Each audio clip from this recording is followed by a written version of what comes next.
This program airs statewide on California Public Television and is a California's Gold classic. This series is endorsed by the California Teachers Association, the California School Boards Association, and the California Library Association. Hi, I'm Huell. And you know, from the very beginning, horses have played a big role in the history of our state. So we thought it only appropriate that we devote an entire program to horses. We call this one Historical Horses. And as always, you're invited to come on along with us on this adventure. Now, I hope you don't get saddle sore because we're going to be doing a lot of riding as we continue our search together, this time on horseback, for California's gold. This is my kind of horse. Nice and slow and gentle and easy, and I love it, just moseying along.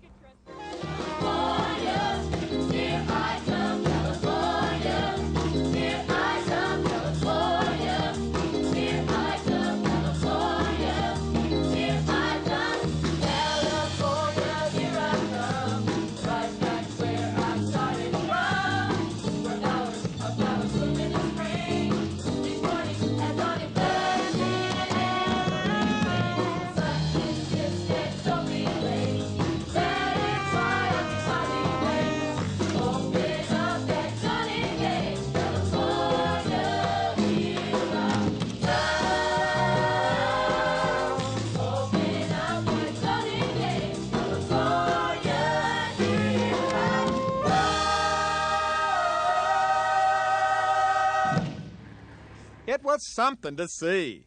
The world-famous Kellogg Ranch, established back in 1925 by the late W.K. Kellogg of Battle Creek, Michigan. You know, the one who had all the breakfast cereals. Well, Mr. Kellogg, back in the 20s, built a California home and ranch on 813 acres of land on the western edge of Pomona, about 30 miles east of L.A. And it was here he carried out a lifelong dream. A dream to own and develop the pure-bred Arabian horse. He bought some of the finest Arabians in the world and brought them here to his ranch. And to show them off, he built a beautiful Spanish-style stable around a courtyard. The Kellogg Arabians soon became one of the largest collections of Arabian horses in America, and the Kellogg Ranch became one of the true beauty spots and attractions of Southern California. In fact, on Sunday afternoons, thousands of people would pack the grandstand for the famous Arabian horse shows.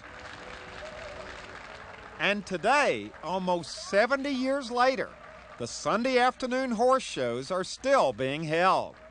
You see, back in 1949, the W.K. Kellogg Foundation gave the entire 800-acre ranch and the Arabian horses to the California State University system. And today it sits right in the middle of the Cal Poly Pomona campus. Now, the agreement specifically stipulated that the Arabian horse breeding and training program be continued, and that the famous Sunday afternoon horse shows would still go on. How important is the continuation of this tradition that Mr. Kellogg started so many years ago? Well, it's very, very important to us, and I think especially just because of the history of California, the history of the Arabian horse, and the history of this particular property. When you figure for 67 years, this is a tradition that has continued in Southern California. There just aren't that many traditions that are that established on the same location, basically following the same format. But Mr. Kellogg was very committed to perpetuating the Arabian horse. In fact, California is the leading state in the number of Arabian horses, and I think it's primarily due to the fact that Mr. Kellogg had Arabian horses here for people to see ever since 1925. These days, the Cal Poly College of Agriculture is one of the best in the state, and the school's Arabian Horse Center is known around the world. All of this part of the Kellogg legacy. And just about any time you stop by, you can find enthusiastic students and staff working with these beautiful horses. Why Arabians? What's so special about Arabians? Well, I think they're beautiful. I mean, they're just a gorgeous animal. Yeah, and look at that horse. Cal Poly's got one of the best programs for it that's, local in Southern California. Uh-huh. And I live close by, so it worked out great for me. Wow. Now that horse looks like it really enjoys this. Well, she's got you fooled right now. What do you mean? She's being real good right now, but she does have kind of a temper. But that's why we lunge it, to get some of the temper out. And then You mean you're kind of wearing them down a little bit? Just a little bit. Take the edge off. Uh-huh. I wasn't able to work her yesterday, so I wanted to get here early. So are you down here just about every day? Usually 5 days a week. Really? Mm-hmm. When you're assigned to a horse, what does that mean? Basically, they're like your horse, except that you're not paying for them, but you fall in love with them. I mean, you get real attached to them, and different horses become closer to you than others. You have to take care of them? Yeah. Feed them, groom them, wash them? Groom them and wash them and work them at least, 5 days a week, 6 days a week. And it's a lot of work, but, if you love it, you'll do it, and if you're dedicated to it, you will too. You always loved horses? Yes, I've always loved horses. Did you know about the Kellogg tradition and the whole... Not really. I knew it was associated with W.K. Kellogg just from the shows, but I'd never known the history really. I bet as soon as you get here, they make sure you know the history, don't they? That's right. And after you've been in one show, you hear it over and over, so you know the history. You're part of history. That's right. This place has a lot of history. It backs up to several different ranches, and I kind of like that. Now this is the famous horse. This is the famous Renan. Can we stop for just a second? Sure. Tell us what's so special about Renan. Well, I mean, he looks special just looking at him. Despite the fact that he thinks he's special. He's special in many different ways. One of them, the most important, is his sire, Bosque, was the most influential Arabian stallion the breed has ever known, and he is from the last foal crop. Really? Yes, which was 1980. The foals of 80 are the last ones. Now, is he a descendant of the original Kellogg Arabians Yes. that were brought here back in the 20s? All our horses are through the tail female lines. So he goes back to the first Kellogg importations through his mother. Now, in the hierarchy of horses, this one is right up on the top, right? He's way up there. He is as athletic as an Arabian can get. He is a champion park horse. He was Canadian champion and Scottsdale twice. And a park horse is known for their animation, their brilliance, their excitement, and they're big movers, and they really generate a lot of crowd appeal. Now, how big a deal is it to have this horse here at Cal Poly? It's a very big deal. He's very unique in his breeding because he's one of the last Bosque sons, and he is perfectly built to do what he does, and he passes that on. Look at him looking at the camera. Yeah, he's kind of a ham. Oh, I thought he was just curious. No. In other words, he's showing off. Yes, he is. Boy, he's a beautiful horse. Now, is this, when you say Arabian, that's what I think of, is this white horse, Right. this Rudolph Valentino riding over across. Jadon. Yeah. Yeah, he did ride a Cal Poly horse in The Son of the Sheik, Jadon. He was the most photographed Kellogg Arabian I think the world has ever known. He posed with everybody, and he was real famous with Rudolph. You kind of get a sense of pride about him, too. He's very special to me. He was born, that was the first foal I saw born. So he was born here? He was born here, and I was in charge of his mother, and he kind of came out into my lap, and so we've been together ever since. Wow. And so we just kind of have a special relationship that way. But, what a beautiful horse. Look at this mane. Is it hard for me to touch its mane? Yeah. Look at this. Just absolutely beautiful. You're like a proud mama, aren't you? Oh, yeah. Stop. Well, we have 80 head of horses here, and on one hand we run like any other breeding Arabian facility where we breed the horses, we show them, we sell them, we do the training, we do all that kind of stuff. We try and make money, we have a hard time with that. On the other hand, we're a learning institution, which makes us totally unique. We are open to the public, 8 to 5 every day, 7 days a week. So people can come in off the street To come and see the look horses. at the horses? You bet. We're here for the public to learn. Was that part of the Kellogg Yes. legacy? Yes. His thing was to make it available to the public, keeping our stud fees low and our sale prices low to allow anybody to come in and purchase them or breed to the stallions or even just to visit with them. And that's why he started the shows in the early 1900s, for that reason, to show all the different things that Arabians can do to the public. I think he had a very strong attachment with nature, and the horse is one of the most beautiful forms of animal life, and I think the beauty and how friendly the horse is, and the Arabian is very sensitive and a kind animal, and I think that's what he wanted people to realize, that they could love, they needed to love and take care of a horse just like they need to love and take care of their fellow man.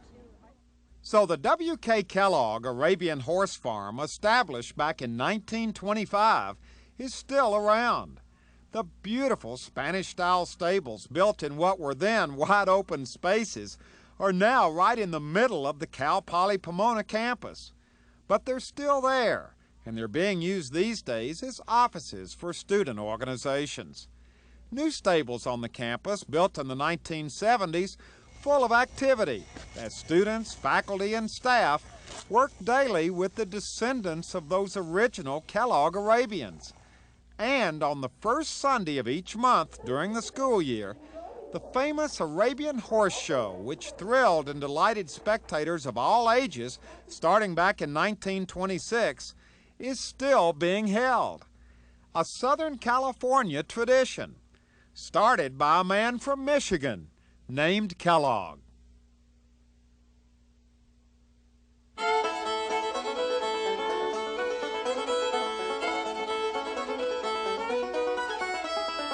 It was exciting, it was romantic, and for its day it was revolutionary.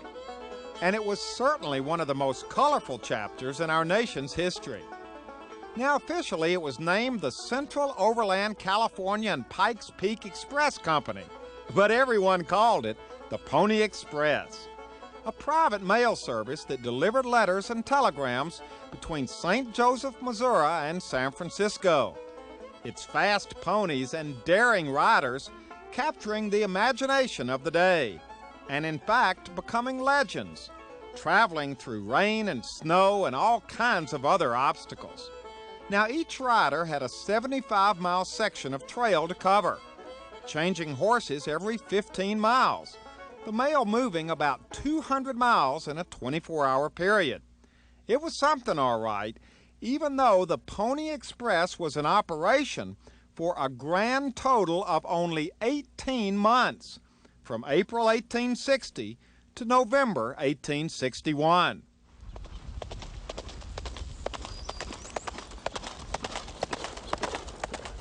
But these days, up in Northern California, you can still see the Pony Express riders on their trusty horses, still delivering the mail, thanks to the members of the National Pony Express Association, who once a year reenact the 10-day, 2,000-mile journey on the original trail across 8 states. We hooked up with them as they travel from Sacramento to Lake Tahoe on the California leg of the reenactment. Now today's a big day. You brought your kids down. You bet. I want them to see a little bit of the history of California and the Pony Express, and they're basically just interested in seeing the horses. But I think they'll get a little bit of the history of it all. What have you told them about the Pony Express that they could understand? Well, luckily I asked some of the people here in the Folsom History Museum about the Pony Express, and so they just understand it's kind of like the mailman before there were trucks and all that kind of stuff. Is everybody in Folsom really proud of the fact that this was one of the original Pony Express stops? Well, we are hoping to make them aware of it. And we have so many children here today that I think this will make an impact on them, seeing our museum, the things of the past, and they're they've made such marvelous costumes that you can see that the interest is there. Well, now today's a little bit different. You don't usually have a horse coming down the main street of town, do you, here in Folsom? Not normally, but we always do on this day. And it is a wonderful recreation of a romantic, we think of it as a romantic event. People from Europe who visit our museum, they've all heard of the Pony Express. Really? Oh, yes. Oh, So yes. it is romantic? Oh, very romantic. Now here's the guy, your horse is eating, getting ready to go out on the run. Yeah. Does he know what's ahead of him? Well, I think so, because he's been on it before. Uh-huh. So he knows what's ahead of him. That's Well- the reason she's a little bit nervous. Uh-huh. Now, have you done this before? Oh, yeah. I've been doing this since 1973. Really? Yeah. What is the attraction of riding in this thing? To historical rerun the Pony Express to make history and relive it and keep it going like it should be instead of letting it die. Here comes the horse, and this is the one where I think the same rider is going to stay on the new horse. So we're just switching horses and going to keep the same rider. Yeah, same. Yeah, it's the same. It's going to be the same rider. He's just relaying horses, fresh horse.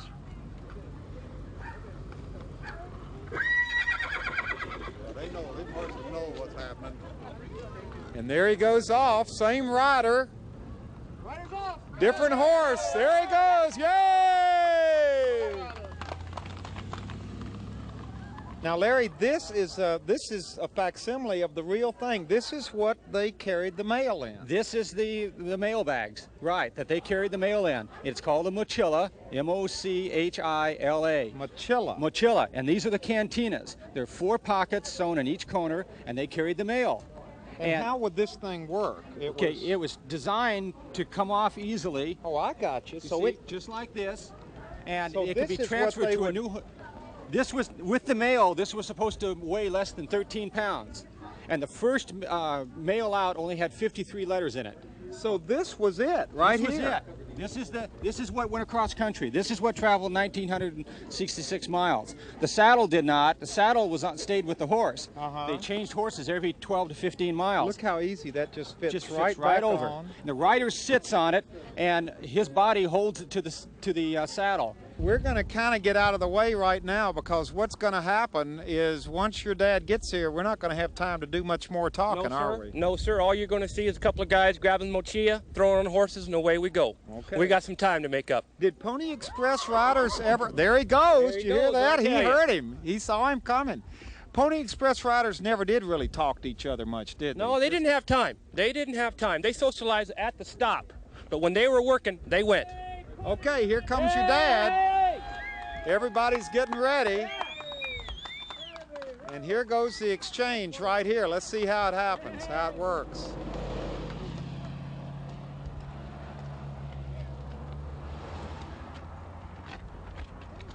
There goes the mochila from one horse over to the other. You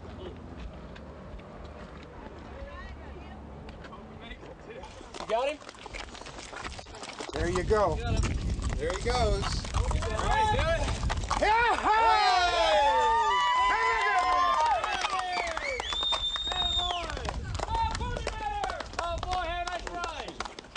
What was it like? Oh, it was great. Just like every year. Just that's the thrill of little kids. What did the horse, what is the horse saying right now? He's saying, I want to go home. Now, I'm standing right here on the side of the road with Mrs. Dixon, and Mrs. Dixon, you've got the most famous barn in California. It's the first and only original site of the Pony Express exchange station. It has never been moved, and it has not been remodeled. So this is the very barn that the original Pony Express riders would have used. There is the stalls in the barn, which I'd like to show you, where the Pony Express horses stood. Do you wonder what it must have been like standing here back 120 years ago, 30 years ago, when those Pony Express riders would come whipping in here? And Well, I have lived a very rugged life. I enjoyed my life because I'm 85 years old and this is my home, my land. We associated with the Indians, and I can remember when we pulled water out of the well and packed it, and that type of life. For years we didn't have electricity because sometimes we couldn't afford to pay for the electricity to be brought in. So this really isn't that big a stretch for you to think back to what it must have been like then. I lived that life, and I enjoyed it. Would you have liked to have ridden in the Pony Express? No way. Now, let's go back to 1860 for just a minute. What do you think it was like for those riders back then? Well, I was there. It was rough. There was no Wait a minute. What do you mean you were there? In another life, of course. Oh, okay.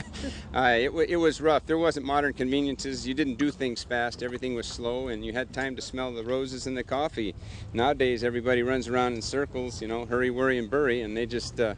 they don't really get time to enjoy things like they did in the old days. Well, now you say they didn't hurry, but they did hurry on the ride, didn't they? Well, you'd hurry too if there was guys shooting at you coming out of Carson City. You'd usually, a lot of times, you'd ride into Indian territory where they wouldn't follow you because they were too scared. But a lot of times the Indians wouldn't bother you because they knew what you were doing or they liked you. If you had a good rapport with them, why they'd leave you alone. Once in a while you get a few rebels chase you, but I could always outrun them. So this is part of the fun too, showing the kids. Oh, the kids are the main thing. I go around to schools, and so does the Pony Express, and we show the kids the horses and what they can do. I think it'd be a good idea for the schools to get a horse program and teach the kids responsibility and integrity. And give them, horses teach people a lot of things. Now you brought your kids by today, and Yes, this was I just did. kind of by accident though, wasn't it? Yes, it was, but it's well worth it, especially living in the gold country. Now what happened today? You came to get your mail or something and you Well, ran into this? Actually, the rider was apparently riding his horse right next to where we live up the street there, so we had a chance to get a first-rate invitation from him. So you just invited him to come down and watch. Yeah, I thought it'd be nice to let them see the exchange and watch a little history being made. What do you think your boys can learn out of all this? Well, I think they're going to learn something about not only the history of our area, but how fun it is to come over and see something live like this. Bye! Bye! Good luck! Bye!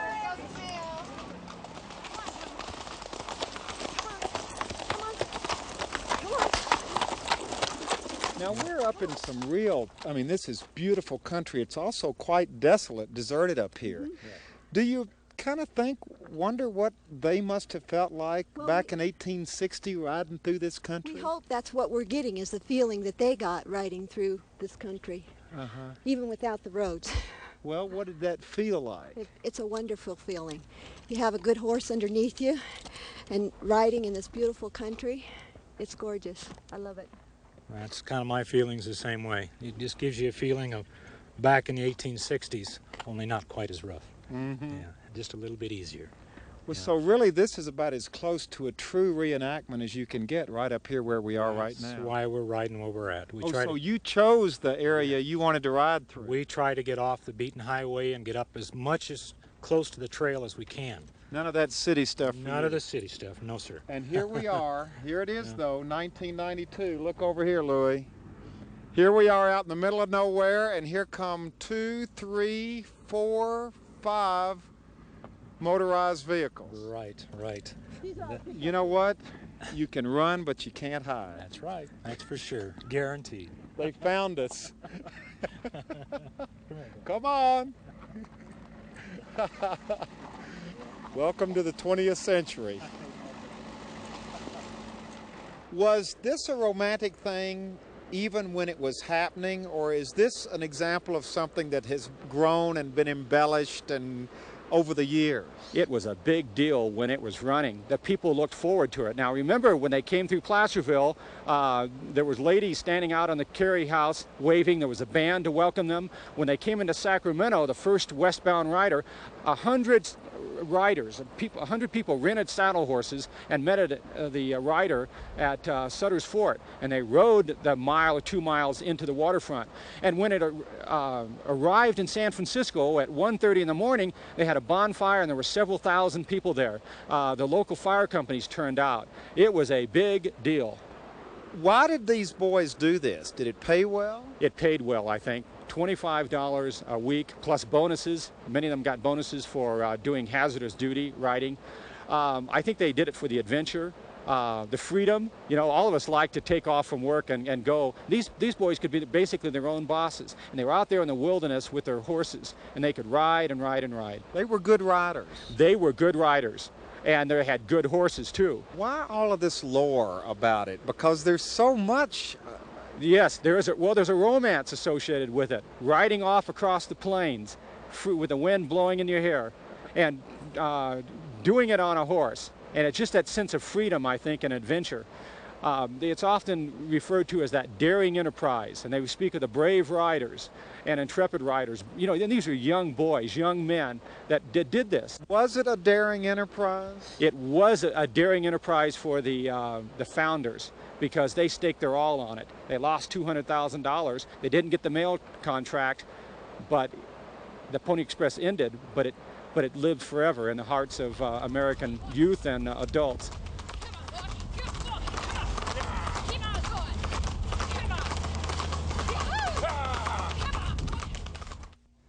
Well, I hope you've enjoyed our program about historical horses. And the interesting thing about this is that even though our state is becoming more and more urbanized every year, the horses are still an important part of the fabric of life in California. Well, I hope you've enjoyed this particular program. I've had a great time. And as always, you're invited to join us again next time as we continue our search together for California's gold. Goodbye, everybody. We're riding off into the sunset. Here we go. Good horse. Good horse.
Well, hello everybody, I'm Huell Hauser, and I sure hope you enjoyed this adventure.